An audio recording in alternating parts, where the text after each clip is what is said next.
krisis, ya semua kegentingan itu kami selalu melihat ada dua sisi mata uang. Apa Ya kan? itu? Selalu ada kesempatan, ya kan? Ada bahaya, ada kesempatan. Jadi kalau tulisan Mandarin itu, krisis itu, Weiqi, ya kan? Ada bahaya, ada opportunity.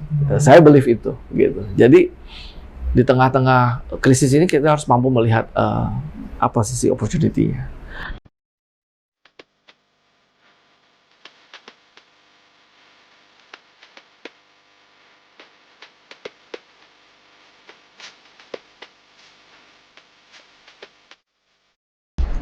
Selamat siang, Pak.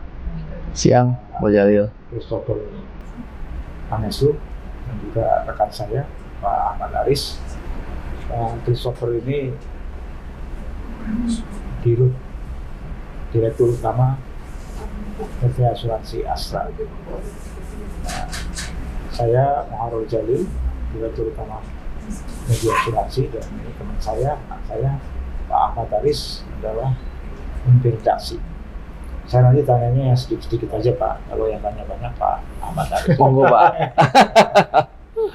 Nah, kita mulai, Pak, waktunya bahasa aku Bapak ketat sekali. Jadi gini, Pak, mungkin pertanyaan pertama, Bapak kok bisa sampai masuk ke Astra? Bagaimana cara? Apa karena tadi ada nama Pangestu atau bagaimana? Kalau bisa segitu gampang ya. Enggak, memang saya masuk Astra itu tahun 2003, Pak Jalil. Jadi saya kan lulusan akuntansi di Untar. Lalu saya waktu itu bergabung di Asia Pulp Paper di Indah Kiat. Waktu itu sebagai manajemen accounting. Lalu tahun 2001 saya sekolah MBA. Lulusan dari MBA itu pulang ke Indonesia. Waktu itu saya udah bilang, wah saya kayaknya nggak mau lanjutin accounting lah. Kayaknya pengen ke marketing gitu, pengen ke sales marketing. Lalu saya mulai lamar lah ke marketing itu, ya kan. Tapi kan backgroundnya accounting, ya susah. Biasanya accounting ke marketing tuh nggak ketemu lah, Pak, jalurnya ya. Nah mulailah saya lamar, tapi waktu itu justru saya lamar ke semua perusahaan gitu ya. AI salah satunya, Astra International. Jadi saya lamar ke Astra International tuh. Bukan ke asuransi Astra, ke Astra International. Tapi dipanggil sama Astra Credit Companies, ACC. Iya, di sana untuk menduduki jabatan sebagai Marketing Research and Development. Ya, dia butuh orang background-nya finance accounting justru. Yang bikin reporting, bikin research, Bukan jualan, Pak. Bukan jualan. Jadi untuk mensupport teman-teman di depan. Kok pas banget ya gitu. Jadi itulah mungkin garis tangan saya masuk ke Astranya di sana. Tahun 2003 saya bergabung di Astra Credit Companies, Astra Finance di sana. Di sana saya setahun, kebetulan bergaul dekat lah dengan asuransi Astra pasti kan. ACC kan value chain di depan, otomotif, ACC lalu asuransi gitu kebetulan. Nah di sini juga ya ditawarin, digoda-goda mungkin ya waktu itu. Di sini juga mau bangun seperti yang ACC buat, research and development juga. Apakah saya tertarik? Kebetulan juga kenal teman-teman di asuransi Astra, ya saya tertarik ke sini. Jadi saya pindahlah ke asuransi Astra tahun 2024. Jadi baru setahun di ACC. Iya. Langsung jadi dirut gitu? Enggak. Jadi tahun 2004 itu saya pindah ke asuransi Astra. 2024 ya? Starting Business Development Specialist. 2024. 2004. Oh, 2004. Jadi sorry. pas, Pak, 2004 ketemu 2024. Iya, jadi 3 sebenarnya, Pak. Betul. 20 tahun ya. Jadi 2004 itu saya mulailah satu fungsi baru di lini bisnis komersial sebenarnya, Business Development Specialist. Waktu itu kita bangunlah ada PDCA-nya di sana, ada research-nya, ada reporting-nya, ada juga communication-nya di sana. Kita bangun di sana. Nah, di sana saya mulai karir saya sebagai business development, tapi cuma setahun. Lalu tahun berikutnya saya diminta jualan, karena presiden saya kan lihat hasil research-nya tuh, presentasi marketnya segini, market ke sana harusnya begini, arahnya ke sini, yang di sini potensi segala macam. wah Chris, kamu kan bilang potensinya banyak ya, kamu buktiin tuh katanya. Saya bilang makanya ini buah apa namanya, hati-hati. Iya. Ngomongnya kebagusan disuruh buktiin. Tapi kan memang di awal Bapak maunya kan jualan kan, pengennya Sebenarnya marketing. pengen bridging ke sana, ke marketing. Nah, di sana akhirnya saya pindah ke sales lah. Nah, itu karir salesnya dimulai tahun 2005 sebenarnya. Di sana saya masuk ke departemen conversion, direct di sana ya. Di sana karir saya dimulai lah sebagai kepala departemen di direct business. Terus berlanjut sampai tahun 2012 saya 2014 saya sebagai chief marketing, CMO, Chief Marketing Officer untuk commercial and commercial business. Habis itu tahun 2014 baru saya diangkat jadi direksi di masuk akte direksi sampai tahun 2022. Tahun 2022 saya diminta ke Astra Life Pak sebenarnya, asuransi jiwa Astra Life, ya? Betul. Di sana setahun, diminta bantu di sana setahun, kemudian tahun 2023 kemarin saya kembali ke asuransi Astra sebagai direktur Kalau utama. di marketing itu saya nggak ngerti strukturnya, tapi kan Astra kan asuransi ya. Astra kan banyak captive marketnya mungkin Betul. berapa persen Pak? Waktu Bapak mulai 2024 itu. 2012 ya? 2014 itu kan sebagai Chief Marketing Officer. Itu untuk commercial business. Jadi asuransi Astra itu pada zaman dulu itu lini bisnis kita hanya ada dua. Satu retail, satu lagi commercial, itu corporate lah. Iya. Kalau retail itu bisa dikatakan 95%, 99% mungkin zaman itu ya. Itu dari Astra value chain.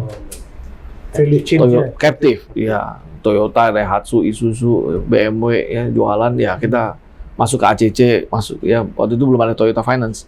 Masuk ACC ya kita ikutan di belakangnya gitu. Nah, saya kebetulan tidak di retail, saya di corporate. Corporate itu captive-nya tidak terlalu besar sebenarnya. Karena kan hanya aset. Nah, asetnya tidak terlalu besar. Jadi komposisinya dulu mungkin 70-30 lah. Mungkin apa 70-20 mungkin. 70 itu captive, 20-nya yang commercial. Nah, sebenarnya komersial juga hampir semuanya captive sih. Jadi asuransi Astra ini bisa dikatakan dulu berdiri ya karena adanya captive. Begitu sejarahnya. Baru tahun 2014 itu mungkin nanti data nanti Anda siapkan. Saya juga udah nggak ingat 2014 itu. Tapi memang saya membawahi komersial. Tapi komersial 2014 itu sudah besar, Pak. Jadi sejak saya pegang 2005 itu sekitar 20%. 2014 itu mungkin sudah 30-an persen, 40%. 30-40%. Jadi udah cukup besar gitu. Mungkin udah hampir 50-40% malah. Jadi total pendapatan asuransi Astra, betul. Namun di saat itu kita sudah mulai ada satu lini bisnis yang namanya kesehatan, asuransi kesehatan. Group health namanya, employee benefit. Nah, itu mulai dirintis lah 15 tahun lalu dari sekarang itu. Nah, 2014 itu sudah mulai ada bentuk lah, tapi mungkin baru sekitar 5% dari portfolio kita. Nah, di sana 2014 itu komersial itu sudah bertumbuh, mungkin 60%-nya sudah non captive, Pak. Untuk komersialnya ya. Jadi kita harus mampu melihat retail, corporate, komersial ini dan health. Kita punya 3 lini bisnis yang besar di asuransi Astra. Sampai hari ini retail itu ya sekitar 40%, corporate itu sekitar 40%, health itu sekarang udah 20%. Health. Iya, asuransi kesehatan itu. Kita jadi udah, yang retailnya udah mulai menurun ya? Retail mungkin wah di bawah 40 bahkan 37-38 tahun lalu ya. Corporate itu udah 43. Retailnya sekitar yang health itu sekitar 17 lah. Oke. Jadi berarti yang komersial sama yang health-nya udah mulai naik ya? Udah naik. Gitu. Terus Bapak setelah jadi CEO di sini gitu ya, apa yang Bapak rasakan paling berat? Jadi jabatan itu kan tidak enak sebenarnya, Pak. Orang lihatnya enak, tapi sebenarnya ada beban yang Bapak pernah mengalami hal yang berat gitu di waktu apa yang Bapak hadapi paling berat sebagai di asuransi Astra? CEO harusnya jarang tidur, Pak. Mikir aja kerjaannya. Enggak. Berita baiknya adalah di Astra itu kita sangat mengedepankan kesinambungan. Ya, sustainability itu sangat dijunjung tinggi. Jadi asuransi Astra ini kan tahun ini kita mungkin berumur 68 ya. Ya, tahun ini kita akan berulang tahun yang ke-68. Jadi bukan perusahaan yang masih muda. Perusahaan yang sudah cukup mapan, cukup terbentuk, dan dilalah saya melanjutkan sebuah kepemimpinan yang baik di kepemimpinan sebelumnya. Jadi perusahaan yang rapi sebenarnya. Ya, memang tantangan apa ke depan? Tantangan ke depan adalah yang rapi-rapi ini nih, ya kan, dihadapkan pada perubahan-perubahan yang ada. Bagaimana kita harus bongkar pasangnya untuk menyesuaikan tantangan ke depan. Saya pikir itu tantangan terbesar ya kali, ya kan. Dunia hari ini kan tidak sedang baik-baik saja. Betul. Ya kan. Apa yang kemarin ada, hari ini kita besar di kita, apakah masih bisa kita lanjutkan kepemimpinannya di masa-masa yang akan datang. Tentu asuransi Astra punya ambisi-ambisi atau punya rencana-rencana jangka panjang yang akan seperti apa yang kita tetapkan. Tapi pertanyaannya adalah, Pak Jalil, apakah semesta mendukung ke arah sana, gitu kan? Apakah kondisi makro dunia itu memberikan peluang pada kita untuk melanjutkan strategi kita, atau di tengah jalan kita harus bisa kalau surfing itu apa namanya, ngikutin ombaknya gitu. Ombaknya kalau lagi besar, apakah kita bisa riding the wave gitu? Saya pikir tantangannya di sana. Kalau enggak, kita kegulung ombaknya, begitu. Nah itu mungkin tantangan kita ke depan. Bagaimana asuransi Astra yang hari ini sudah baik ya dan cukup besar di market, apakah bisa terus positif dan melanjutkan keberhasilan yang sama. Pak, mungkin saya mau mendalami soal tadi tantangan. Kalau tadi dunia sedang tidak baik-baik saja. Nah kalau Bapak melihat khususnya di industri asuransi seperti apa? Kalian Bapak punya background marketing research ya, bisa melihat potensi, bisa melihat opportunity, dan juga bisa melihat tantangan. Nah ini hari ini seperti apa menurut pandangan Bapak? Iya, memang kalau kita lihat hari ini ya, yang jadi isu global kan pasti peperangan Rusia Ukraine yang juga belum selesai dan kayaknya makin panas nih, ya. Ditambah lagi tengah-tengah ada Israel, Iran gitu kan, sama Israel. Ini juga menambah semua isu yang di market. Asuransi itu kan tidak hanya bisnis ya Pak, tidak hanya operasional. Kita juga punya investasi, punya investment. Dana investasi kita termasuk sangat besar. Dan itu kan sangat dipengaruhi oleh mata uang, suku bunga, pasar global, ya kan. Itu kita harus sangat cermat dalam melihat itu. Nah, jadi hari ini kalau Bapak tanya bagaimana kami melihat keadaan yang ada dan global seperti apa, ya memang kita harus sangat ketat memantau perkembangannya, ya. Karena bisnis kita berhubungan itu, berlangsung dengan itu. Ya. Namun di tengah-tengah semua semua krisis, ya, semua kegentingan itu, kami selalu melihat ada dua sisi mata uang. Ya kan? Selalu ada kesempatan, ya kan? Ada bahaya, ada kesempatan. Jadi kalau tulisan Mandarin itu, krisis itu, Weiqi, ya kan? Ada bahaya, ada opportunity. Saya believe itu, gitu. Jadi di tengah-tengah krisis ini kita harus mampu melihat apa sisi opportunity-nya. Ditambah, apakah kita sudah mengerjakan PR kita di asuransi Astra, bahwa apakah kita secara portfolio itu berat sebelah, apakah kita memiliki portfolio yang seimbang, ya kan? Nah, portfolio ini kan dibangun untuk bisa mengarungi badai-badai kan, untuk mengarungi laut-laut yang yang bergelombang. Nah, saat seperti ini misalnya, ketika perang, harga minyak naik, misalnya Pak, harga minyak naik, batubara naik. Batubara naik berarti apa? Berarti klien batubara kita akan baik. Salah satu seperti itu. Contoh opportunity yang ada di sana. Berarti klien batubara kita ada kliennya kita. Berarti apa? Portfolio klien batubara kita seperti apa? Portfolio energi kita seperti apa? Jadi keseimbangan portfolio di dalam bisnis asuransi itu sangat penting di dalam mengarungi berbagai macam tantangan di dalam pasar, dalam global. Ya, misalnya kemarin turun, batubara turun, harganya turun, kan ada yang naik, ya kan? Konsumsi pun meningkat. Kalau kita punya portfolio di retail baik, kan saling mengisi, ya kan? Jadi kita harus memiliki portfolio yang lengkap untuk menyikapi, terdiversifikasi dengan baik.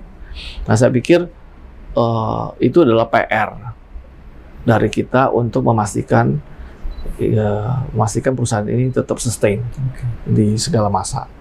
Nah, itu adalah tugas kita. Dari dulu asuransi Astra sudah dibangun dengan fondasi yang sedemikian. Jadi nggak ujuk-ujuk hari ini jadi seperti itu. Itu kita bangun bertahun-tahun, Pak.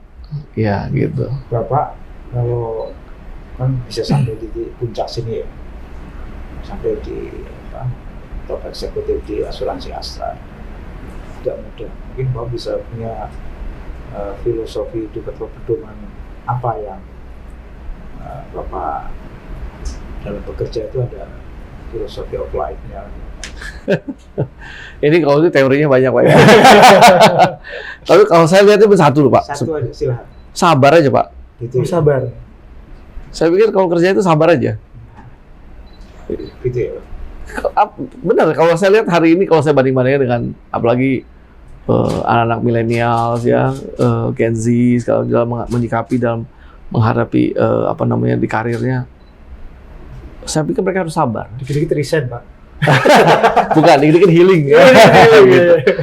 Kalau kita lihat, Tanakan kan datang dan pergi. Yeah. Saya pikir kerja itu kan di mana aja kurang lebih sama lah buat saya ya. Betul. Dan kalau saya dari Astra, menurut saya kok ini perusahaan yang memiliki value yang baik, memiliki core value yang baik, dibangun dengan sangat baik. Para atasan saya juga baik-baik, gitu. Mereka juga memikirkan perusahaan, memikirkan kita, gitu. Tantangan kerjaan itu pasti ada kan. Saya pikir tinggal sabar aja dijalanin. Ya, selalu mengupgrade diri. Di Astra bagusnya adalah kita di-upgrade masalahnya. Itu kan ada berkala kita di-train. Berkala kalau kita mungkin kayak saya squad ya. Yeah. Mau naik pangkat kita mesti sekolah dulu segala macam. Jadi secara berkala memang kita diisi terus untuk mampu, ya kan? Nah, kita diisi mampu, tinggal sabar, Pak. Jadi walaupun dapat atasan galak, dapat pekerjaan berat, sabar di jalannya. Jalan nih. Asal galak juga dia sudah lewatin juga dari bawah. Iya kan? Iya, betul. Karena di Astra itu jarang, Pak, langsung di atas. Semua dari bawah. Iya, Bapak dari 2003 ya? Hampir semua lihat. Dari MT, itu semua dari bawah. Jadi Astra itu kalau colok di tengah itu hampir jarang. Hampir nggak pernah. Langsung GM. Kecuali memang fungsi knowledge tidak dimiliki seluruh Astra. Kalau nggak, pasti dipindahin dari mana? Astra ada 220 perusahaan, Pak. 250 ya. 230 perusahaan. Ini kan tinggal dipindah-pindah kan, Pak, orangnya. Iya. Jadi saya pikir salah satunya sabar. Iya. Tapi latar belakang keluarga Bapak, Pak Christopher Pangestu ini, apa latar belakang keluarganya? Kok bisa sebut sampai pindah ke Amerika, ke state gitu? Amerika? Nggak, saya nggak pernah ke Amerika, Pak. Oh, di mana? Saya nggak pernah. Kuliah di mana? Saya kuliah S1 di Untar. MBA-nya? MBA di Brisbane. Oh, itu iya, tapi itu pakai uang sendiri, Pak. Oh, bukan. Enggak, itu kita kerja dulu. Kalau gitu, tapi bukan dari orang tua juga. Enggak. Orang tua kerja apa, Pak? Kok gitu bisa? Orang tua saya guru, Pak. Guru. Iya. Untuk kepala sekolah. SD, SMP atau SMP. SMP. Terus Bapak nomor berapa? Saya anak pertama. Ada adiknya? Ada adik dua cewek. Iya. Bapak jadi kuliah di Brisbane ya? Iya, jadi dulu tuh sebenarnya pengen kuliah ke Amerika, Pak.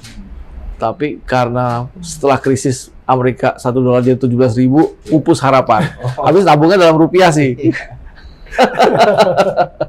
Jadi ya mungkin Australia lebih masuk akal pada saat itu ya. Jadi waktu itu kan $1 Australia cuma 5.000 kan. Jadi ya masih bisa lah. Brisbane banyak orang Asia ya.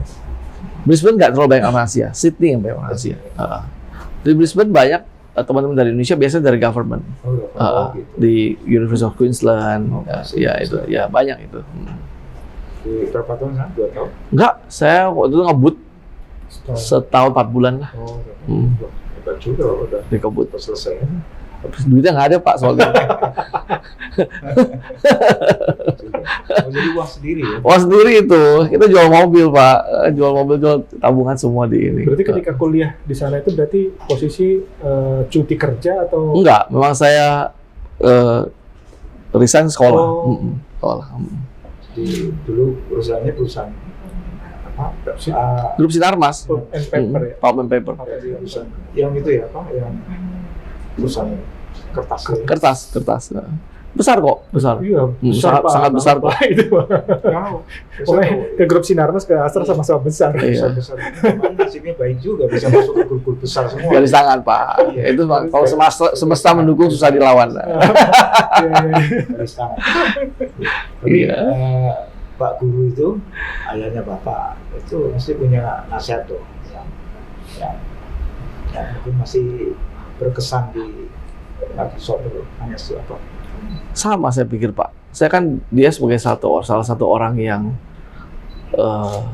sebagai apa ya, selain guru tapi sebagai tempat saya berdiskusi pasti. Ya kan dalam perjalanan karir saya kan juga saya pasti berdiskusi sama dia, Pak. Kalau begini gimana, kalau begitu gimana, apakah saya begini atau bagaimana. Itu nasihatnya cuma satu. Udah sabar aja. Oh, sabar itu berarti dari Sabar aja. Kamu sabar aja. Kerja itu begini, kerja itu begitu. Ini perusahaannya baik. Kamu tempat lain juga belum tentu. Sabar aja. Sabar jalani secara ikhlas. Lewat aja. Kalau ibu rumah tangga, Ibu rumah tangga. berarti itu Bapak berarti total berapa tahun di Astra Group? Di Astra Group sekitar 2003 lah. 23 tahun ya. Sejak 2003 berarti 21 tahun ya. 21 tahun. Ya, 21. Sebentar Pak, di Astra itu 21. Yang lain tuh masih udah gitu, 30, 35, Bapak baru sebentar langsung CEO kan? Enggak lah, yang lain juga udah lama-lama orang kerja di Astra itu Pak. Benar kan Pak? Coba wawancara yang Astra yang lain. Lama-lama. Tadi Ibu Dona Ida Lunardi. Ibu Ida apalagi? Itu legend itu. Iya. Ya, baik Pak. Jadi dari saya pertanyaan itu karena sudah cukup apa namanya dari Pak Christopher. Tapi mungkin satu hal pertanyaan lagi sebelum kita akhiri, belum saya nanti Pak Aris bicara banyak. Ya. Kalau ada satu cita-cita yang Bapak belum kesampaian nggak Pak? Cita-cita Bapak dalam hidup ini? Cita-cita ya? Iya. Saya itu sebenarnya agak jarang loh cita-cita. Karena cita-cita saya dulu tuh pengen jadi pilot Pak. Oh gitu.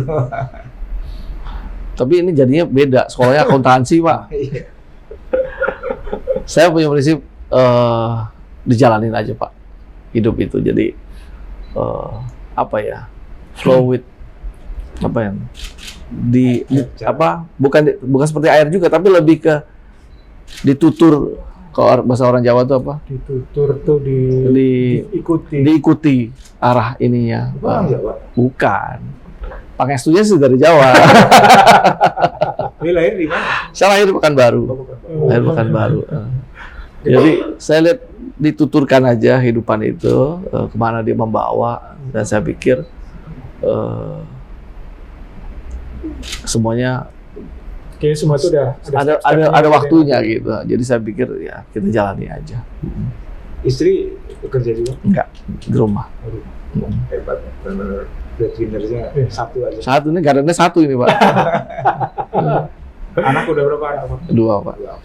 Aris silakan. Baik Pak, saya coba mau dalami lagi yang tentang bisnis Pak. Iya. Jadi Bapak menyampaikan untuk yang komersil, terus kemudian retail itu kan 40-40, terus Iya. kemudian ada health-nya.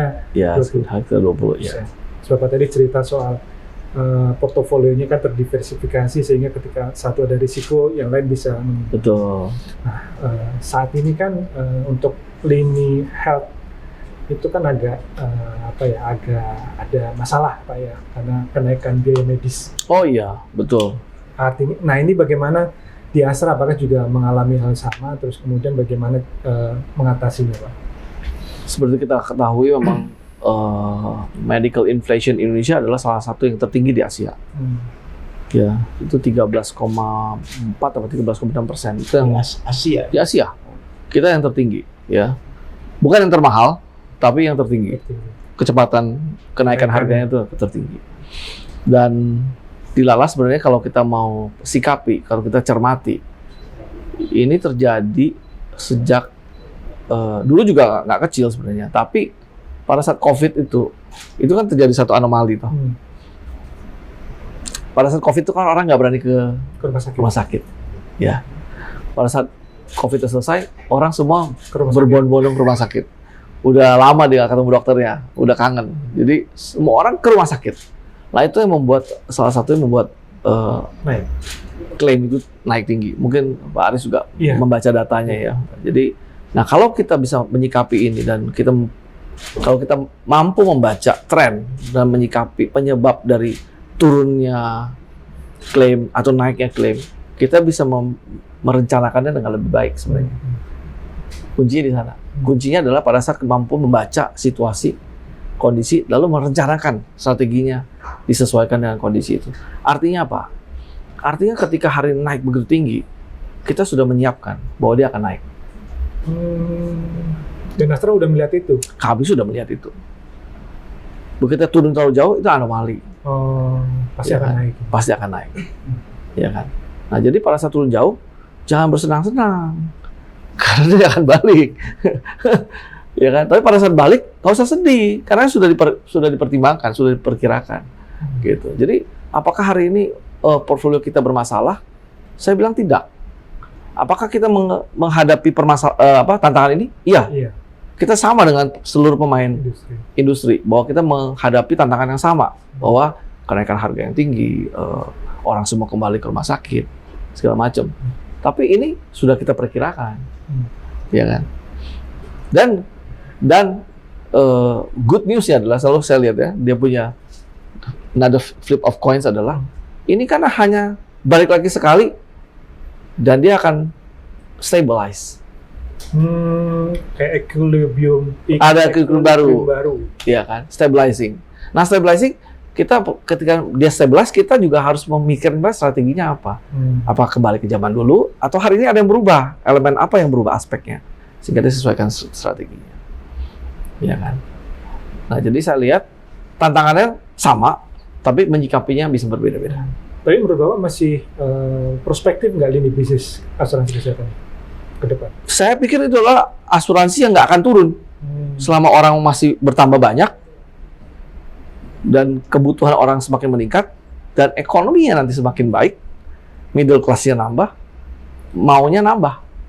Jadi tinggal pengelolaan risikonya. Pengelolaan portfolio kita dan risikonya lagi sekali lagi. Oke, Pak, ini mulai yang on lagi. Nyinggung soal digitalisasi. Ini kan memang trennya kan digitalisasi, Pak. Iya, betul. Nah, apa yang dilakukan oleh Astra terkait digitalisasi? Digitalisasi ini memang menarik. Apalagi kalau kita bicara dulu ya. Is a buzzword ya. Semua orang ngomongin digital.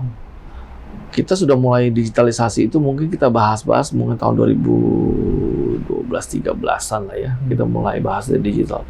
Dan everybody talking about digital. Ternyata, tapi setelah dijalani ternyata lebih enak diomongin daripada dikerjakan. Benar nggak? Itu semua orang ngomongin digital tapi nggak ada duitnya itu.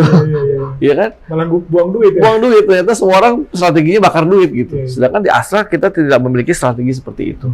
Astra nggak ada ceritanya bahwa kita masuk ke digital dengan jor-joran harus bakar uang. Bukan strategi kita. Strategi Astra selalu bersifat fundamental. Substansi fundamentalnya apa? Returnnya seperti apa? Sehingga kita tidak pursue that strategy. Sehingga tapi kita juga nggak boleh ketinggalan. Oleh sebab itu Astra mulailah masuk ke digital tapi tidak diakuisisi. Tapi menggunakan digital sebagai servicing. Oh, servicing. Ya. Menggunakan digital untuk mempermudah service, menggunakan digital sebagai customer experience, menggunakan digital untuk efisiensi, menggunakan digital untuk mengurangi proses kerja. Itu yang kita jalankan pertama-tama. Ya, waktu kita bangun digital kita, waktu itu kita bangun dengan AutoCare, ada Medcare, itu dukung di bisnis kita di retail dan kesehatan.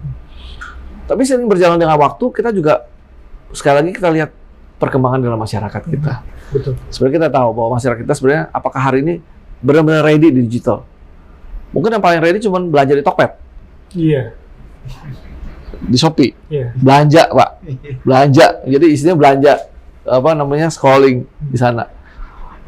Tapi kan makin ke sini kan kelihatan bahwa mereka sangat aktif di TikTok, sangat aktif di IG. Berarti kan generasi ini makin siap, ya kan? Jadi bayangkan kalau dulu kita nggak masuk, kita mungkin hari ini telat juga gitu. Tapi kita sudah masuk ke sana dan kita sudah melihat ke sana. Apakah ini pasarnya cukup besar? Belum. Apakah orang membeli asuransi lewat digital? Apakah mau orang bangun langsung beli asuransi? Apakah produk asuransi adalah orang yang apakah produk asuransi adalah produk yang orang bangun tidur pengen beli? Sampai hari ini kayaknya belum. Ya, kalau kita rasakan. Iya. Asuransi still is a push product. Bukan pull product. Jadi kalau saya iklan nih Pak, apakah orang besok beli asuransi? Belum tentu Pak. Ya kan? Iklan rokok besok dibeli Pak. Ya kan? Iklan kecap bisa langsung beli. Tapi iklan asuransi orang nggak beli gitu. Harus di-push. Kenapa? Karena ada ketidaktahuan, ada kekhawatiran, ada nggak paham apa sih gitu. Dia tetap harus di-push, harus diperkenalkan, harus diedukasi. Oleh sebab itu, OJK sangat mengedepankan bahwa kita sebagai LJK harus melakukan edukasi, literasi keuangan kepada masyarakat. Karena produk-produk keuangan ini memang tidak mudah. Nah, bagaimana dengan digital kita hari ini? Kita tetap bagi dua. Kita menggunakan digital sebagai untuk memperkuat core kita, core servicing kita, memperbaiki customer experience kita dengan kita, berhubungan kita dengan kita, berhubungan dengan digital. Tapi kita juga sudah mulai pushing produk kita lewat digital. Jadi kalau Bapak Ibu bisa lihat di IG kita, lihat di gardaauto.com, di IG Asuransi Astra, di Garda Auto, itu akan terlihat bahwa kita mulai push produk kita lewat sana. Dan apa yang kita hasilkan dari tahun lalu itu udah lebih baik jauh dibanding tahun sebelumnya. Impact-nya. Jadi kita sudah mulai melihat bahwa orang sudah mulai perhatikan. Nah, ada segmen-segmen tertentu yang kita juga masih belajar ya Pak. Jadi kita nggak bisa bilang bahwa kita sudah paham. Kita terus testing dengan komunikasi strategi seperti ini, dengan produk seperti ini, dengan harga seperti ini, dengan layanan seperti ini. Siapa yang makan umpannya? Betul. Segmen mana yang makan? Itu terus kita pelajari. Kita perkaya data analitiknya kita dulu. Sampai nanti suatu saat kita akan berkesimpulan, oh produk seperti ini, layanan seperti ini akan cocok di segmen ini. Dikomunikasikan dengan cara seperti apa? Betul. Hari ini ada nggak digital? Ada. Dan kita push terus. Dan kami optimis bahwa saat itu akan tiba. Someday ya semua orang. One day. Oke. Kalau kita kan belajar beli polis asuransi itu jutaan itu lewat digital kan kayaknya agak gimana gitu. Tapi anak muda kan enggak. Iya. Mereka belanja, beli motor kok digital. Dibeli-beli. Mereka berani loh Pak beli motor. Kita mana berani Pak kalau nggak ke showroom. Nah, saya pikir segmen teman-teman kita yang muda ini agak berbeda behavior sama kita. Mereka lebih berani. Oke.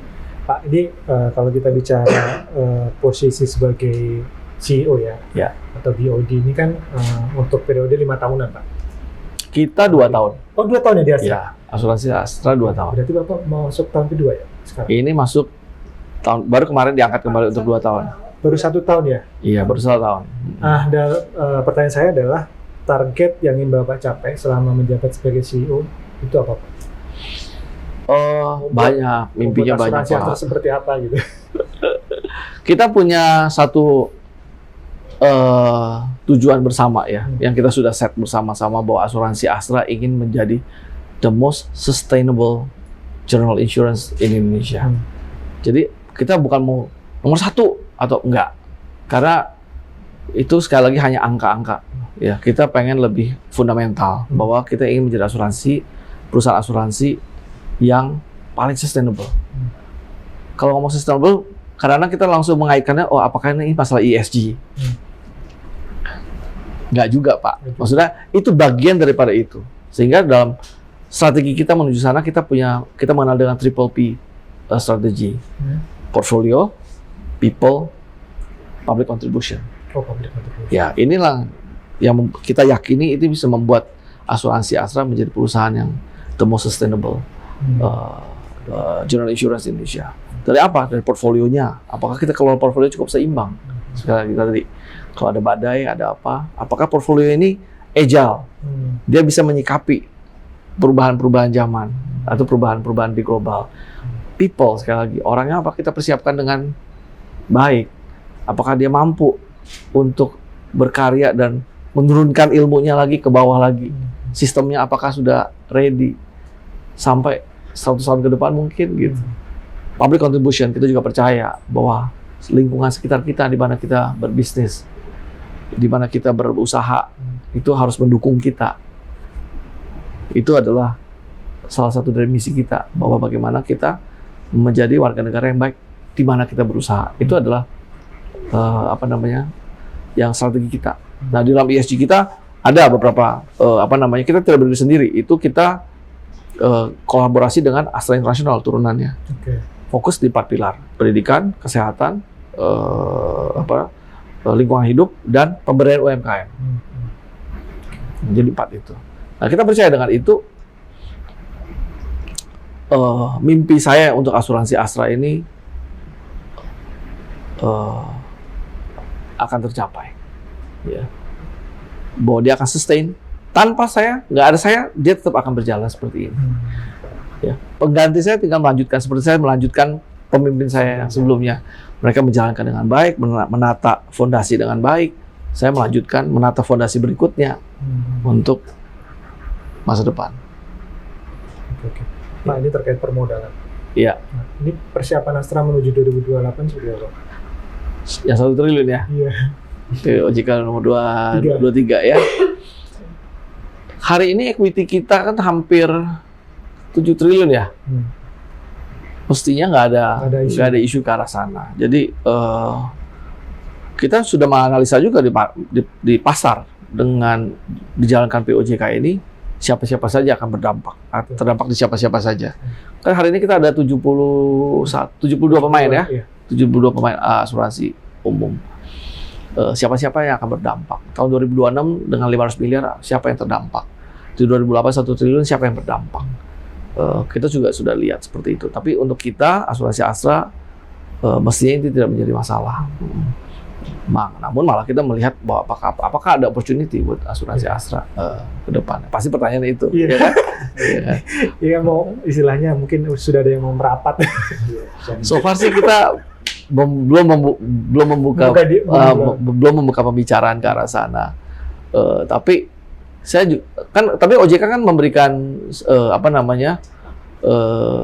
jalan keluar toh untuk itu, ada KUPA, terus ada tier 1, ada tier 2, ya kan, ada yang sederhana, ada yang kompleks. Jadi opsi itu masih nanti mungkin teman-teman masih mempelajari lah dia akan mengambil strategi apa misalnya. Tapi kita asuransi Astra kita lebih wait and see lah.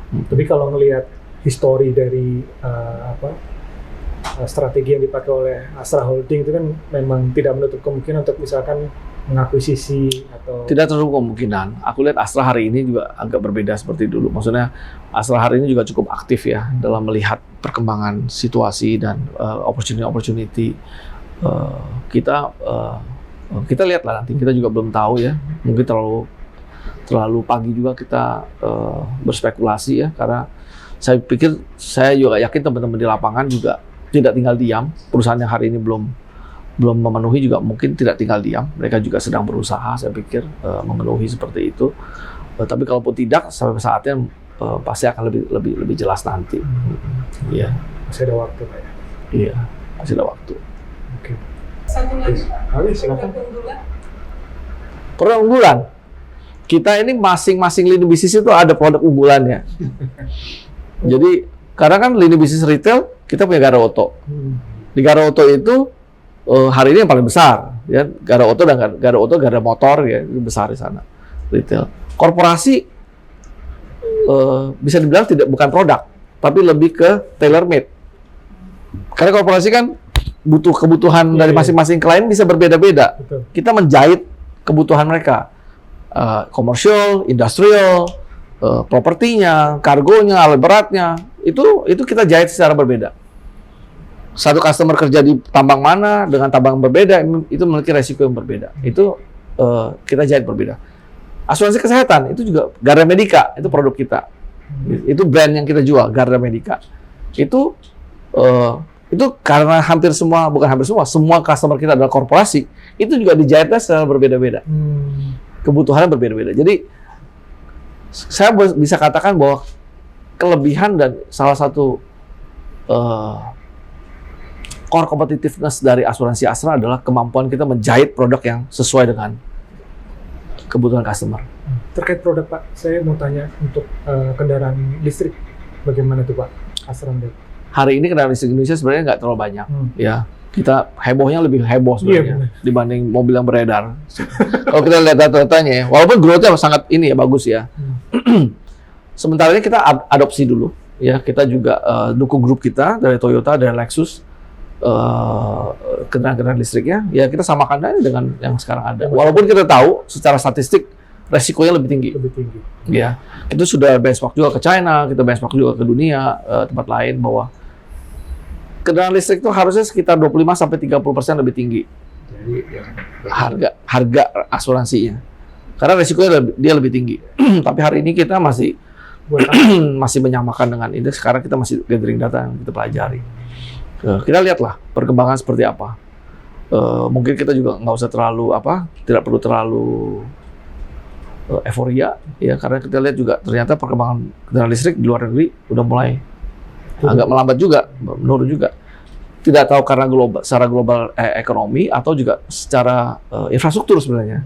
Karena kan kendaraan listrik sangat membutuhkan dukungan dari pemerintah sebenarnya, ya kan, dalam mendukung gitu. Nah ini yang kita hari ini masih wait and see, kita pelajari, kita adopsi, tapi kita kumpulkan data dulu. Ini termasuk yang hybrid itu dianggapnya hybrid, iyalah hampir konvensional hybrid, karena bisa dikatakan konvensional. Ya mungkin agak berbeda itu yang EV full, yang BEV ya, battery EV. Dan harusnya lebih tinggi 20%-an tadi ya. Itu harusnya sekitar gitu. Kalau kita benchmark ke beberapa negara ya, kita lihat beberapa, ada yang 17%, ada yang 25%, ada yang 30%, bahkan ada yang 40%. Tapi tergantung dari merek, dari jenis, di mana dia beroperasi, itu berpengaruh. Tapi hari ini Indonesia belum, dan OJK kayaknya belum menetapkan harga. Kan kita dalam bermotor kan diatur ya, di OJK. Masih. Tapi hari ini belum dibicarakan, dan saya pikir populasinya masih kecil, masih bisa di-cater dengan portfolio yang ada. Terima kasih Pak Kris untuk waktunya. Satu lagi. Logika pemasaran, Pak. Pemasarannya dari produk-produk tersebut, dari agent atau dari broker.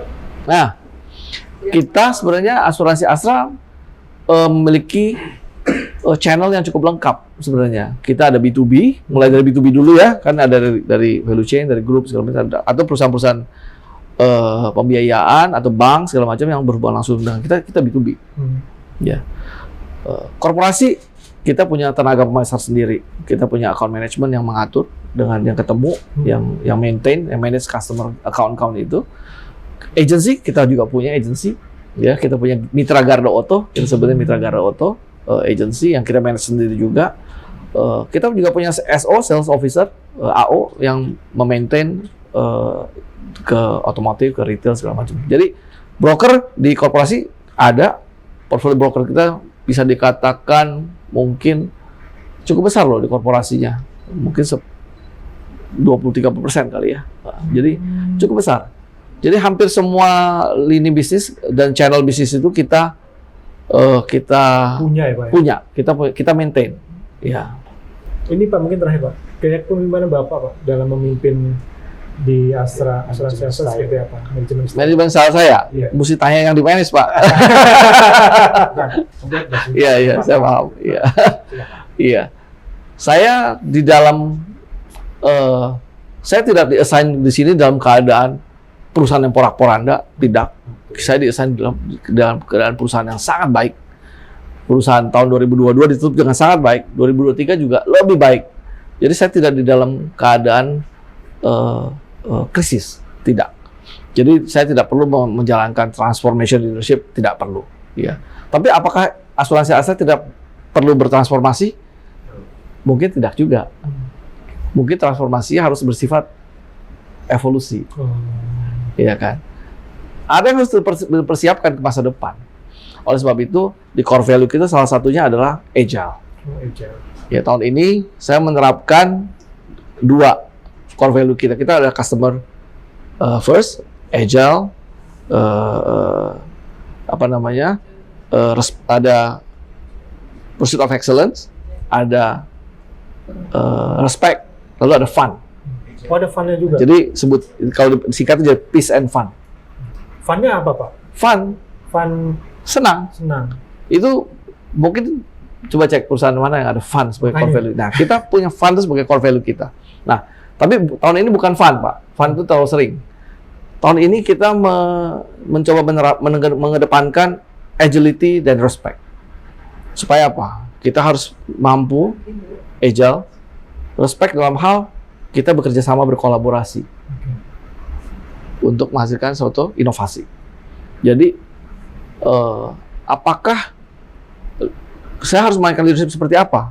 Saya mungkin lebih akomodatif, partisipatif. Iya, style saya adalah partisipatif. Transformasi bersifat evolusi, tidak buru-buru, tapi harus berubah. Iya. Karena zaman berubah. Karena zaman sedang berubah, gitu. Kita lihat di luar sedang berubah. Struktur sosial kita berubah, karyawan kita juga berubah. Hari ini 80% kita sudah milenial, sudah Gen Z. 80%. Apakah para leader kita hadir sini semuanya paham bagaimana memanage teman-teman kita ini? Itu kan kita harus berubah, Pak. Ya kan? Kalau dulu kita diperintah bos kita kan jalan sendiri. Sekarang mah kita yang ke bawah. Kita ngobrol sama mereka. Ya. Saya lebih berpartisipatif, Pak.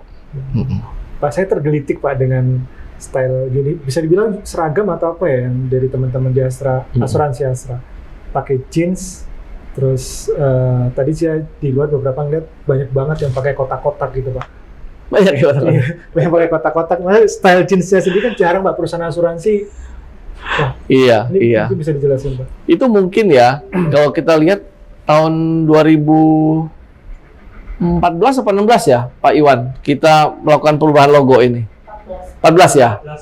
Nah, 2014 itu kita berubah nih logo, menjadi logo ini. Dari logo kotak. Ya. Itu Smile ya, Pak? Ini Smile. Smile. Ini logonya Garda Auto dulu sebenarnya. Iya. Tapi asuransi Astra kan nggak cuma Garda Auto ya. Garda Auto hanya salah satu produk asuransi Astra di kendaraan bermotor. Kita masih ada Garda Motor, masih ada Garda-Garda yang lain, masih ada Garda Medika. Nah, tahun 2014 itu kita melakukan sebuah studi. Asuransi Astra kalau harus seperti apa logonya. Nah, studi itu menghasilkan bahwa surveinya mengatakan ini logo yang paling dikenal. Yang paling top of mind. Kenapa nggak kita pakai? Jadi ini yang tersisa dari kita. Dan kita lihat dari sini tulisan asuransi huruf kecil. Ya, ini membuat kita menjadi lebih low profile, lebih tone down, lebih small case kan. Jadi membuat kita itu menjadi lebih casual. Jadi tahun 2014 ke sini asuransi Astra itu mereformasi dirinya menjadi lebih casual. Ini juga senyum, kepalanya lebih. Jadi senyumnya juga bukan senyum lurus, tapi senyumnya lebih apa ya, senang, menyambut lah gitu, iya kan? Dia agak miring nih, Pak. Iya gitu. Kepala yang miring kalau senyumnya bukan lurus, Pak. Jadi itu membuat kita ke sini menjadi lebih casual. Dan kami melihat juga perubahannya ke arah sana. Dan ternyata tidak salah. Setelah nggak lama kan startup segala macam, betul. ya kan? Habis itu orang udah pakai kaos aja ke kerja segala macam. Jadi asuransi Astra atau Garda Auto dan produk retail kita akan sangat matching dengan situasinya saat itu. Dipakai semesta aja, hari, Pak. Terserah. Mau pakai tidur juga boleh. Nggak ada yang larang.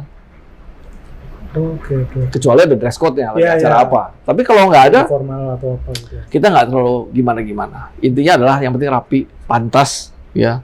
Kita juga nggak encourage orang pakai jeans yang kelihatan dengkulnya segini-gini, gitu. Nggak, ya bukan nggak boleh, kita nggak pernah keluarkan peraturannya, tapi ya rapi. Semua sadar diri, gitu intinya. Tapi intinya adalah kita pengen lebih down to earth, lebih humble, lebih bisa dijangkau. Asuransi bukan yang jauh, kita adalah bagian dari experience daripada customer kita, para nasabah kita.